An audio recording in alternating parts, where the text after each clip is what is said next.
गहलोत मंत्रिमंडल से बर्खास्त किए जाने के बाद इंडिया टुडे मैगजीन से बोले सचिन पायलट, 5 साल तक मैंने की मेहनत, लेकिन गहलोत बने सीएम, फिर भी मैंने बीजेपी ज्वाइन नहीं की।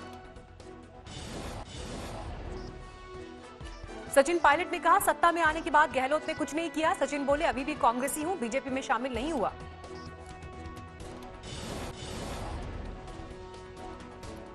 सचिन पायलट का आरोप, सीएम अशोक गहलोत ने मुझे और मेरे समर्थकों को काम करने का मौका नहीं दिया, मेरे पास नहीं भेजी जाती थी फाइल। सचिन पायलट का सीएम गहलोत पर एक और गंभीर आरोप, बोले अधिकारियों से कहा गया था मेरा आदेश न माने। विधायक दल की बैठक में नहीं आने पर बोले सचिन पायलट, मुझे देशद्रोह का नोटिस भेजा गया, मेरे स्वाभिमान को चोट पहुंचाने की कोशिश की गई। सचिन पायलट आज नहीं करेंगे प्रेस कॉन्फ्रेंस, पहले दिल्ली में आज प्रेस कॉन्फ्रेंस की थी खबर। मंत्रिमंडल से बर्खास्त किए जाने के बाद सचिन पायलट ने किया दूसरा ट्वीट, मेरे समर्थकों को दिल से आभार।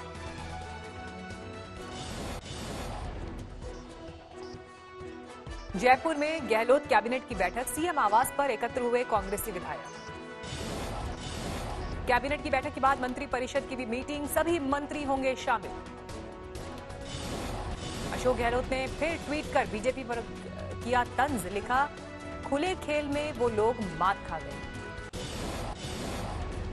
गहलोत ने बीजेपी पर लगाया पायलट को गुमराह करने का आरोप, कहा बीजेपी के हाथों खेल रहे हैं पायलट।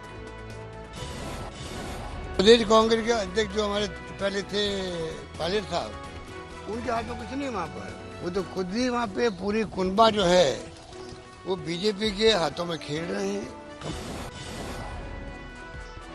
राज्यपाल कलराज मिश्र से मिले सीएम अशोक गहलोत, जल्द कर सकते हैं कैबिनेट का विस्तार।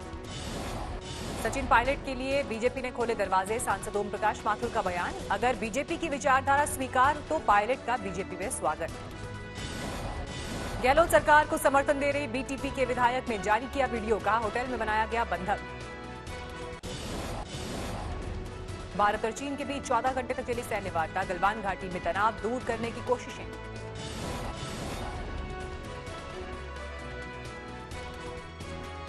गलवान घाटी में हिंसक झड़प के बाद भारत और चीन के बीच ये चौथी सैन्य वार्ता, कल सुबह 11 बजे शुरू होकर रात 2 बजे खत्म हुई बैठक। त्रिशूल में हुई सैन्य वार्ता, तनाव वाले इलाकों में चीनी सेना के पीछे हटने पर हुई चर्चा। चीनी सेना अभी पैंगोंग इलाके के फिंगर 5 पर है मौजूद, भारत ने उसे फिंगर 8 से पीछे जाने के लिए कहा, अप्रैल से पहले की स्थिति बहाल करने की मांग। संयुक्त राष्ट्र आर्थिक एवं सामाजिक परिषद में 17 जुलाई को न्यूयॉर्क में होगा पीएम मोदी का भाषण, मनाई जा रही है 75वीं वर्षगांठ। देश में 24 घंटे में कोरोना के 29,429 नए मरीज सामने आए, कुल केस 9,36,181। 24 घंटे में 582 मरीजों की मौत, अब तक 24,309 ने गंवाई जान। दिल्ली में 24 घंटे के भीतर 1,606 नए केस, आंकड़ा पहुंचा 1,15,000 के पार। महाराष्ट्र में भी कोरोना की रफ्तार बेलगाम, 24 घंटे में 6,741 नए केस, 213 लोगों ने तोड़ा दम।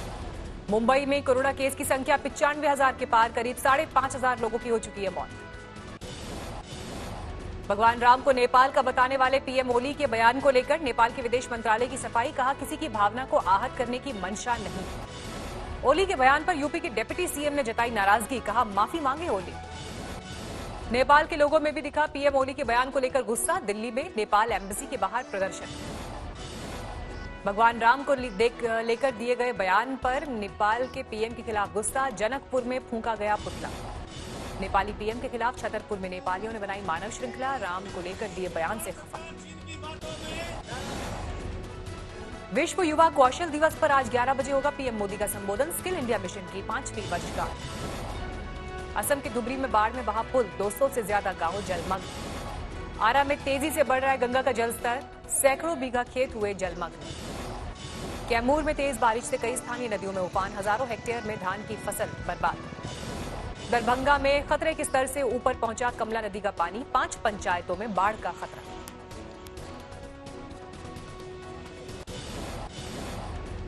सीतामढ़ी में बाढ़ के पानी में डूबी धान और मक्का की फसल, किसानों को भारी नुकसान। गोपालगंज में भी गांवों में फैला बाढ़ का पानी, बीमारियों से लोग हुए परेशान। असम के 26 जिलों में 21 लाख से ज्यादा लोग बाढ़ की चपेट में, अब तक 51 लोगों की मौत। रक्सौल में नेपाल के पानी ने मचाई आफत, नावों के जरिए हो रही है आवाजाही। यूपी के संत कबीर नगर में बाढ़ की आफत, दर्जनों गांव पानी में घिरे। मोगा में दुकानदार की गोली मारकर हत्या, शोरूम में घुसकर बदमाशों ने दिया वारदात को अंजाम।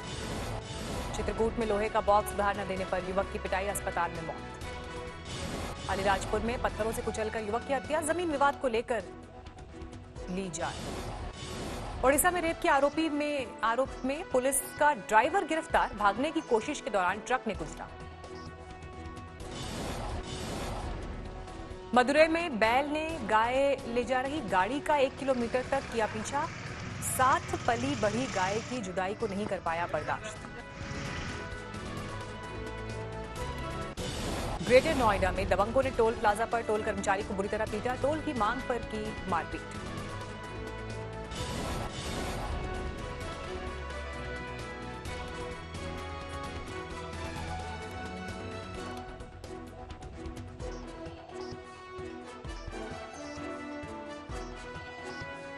स्कॉर्पियो सवार दबंग टोलकर्मी की पिटाई के बाद गाड़ी बैक करते हुए फरार, सीसीटीवी में कैद हुई तस्वीर। बिहार के छपरा में दबंगों का धारदार हथियार लहराने का वीडियो वायरल, एसपी ने दिए जांच के आदेश। दोनों दबंग पूरे गांव में घूमकर दे रहे हैं धमकी, जोर जोर से चिल्लाने की तस्वीरें हुई वायरल। लखनऊ में एक शख्स पर पत्नी की हत्या का आरोप, 3 महीने से नहीं दे पा रहा था किराया, आर्थिक तंगी की वजह से ले रखा था कर्ज।